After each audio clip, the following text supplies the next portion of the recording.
өзін өзі тану рухани өркендеудің түп тамыры және адамгершілік құндылықтардың негізі. Сара Алпысқызы. Махаббат пен шығармашылық педагогикасы. Сара Алпысқызының жүректен шыққан жылы сөзі адамды тебірентіп, өзін өзі тануына, өзін өзі сыйлай білуіне, шын ниет, адал жүрекпен басталған істің нәтижелі болатынын ұғындырады. Сара Алпысқызының ұлағатты ұстанымдары арқылы жас ұрпақтың жүрегіндегі өмірге, ата-анасына, ең жақын адамдарына, жалпы адам атаулыға деген бауырмалдық, сүйіспеншілік, махаббат, достық, сенімді, ізгілік қасиеттерін дамыта түседі.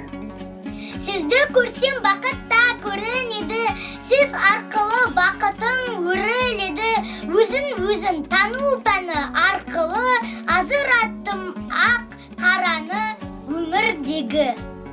Күн нұрынан жаралған, шуағы бізге таралған, мейірбан Сара анамыз жаралған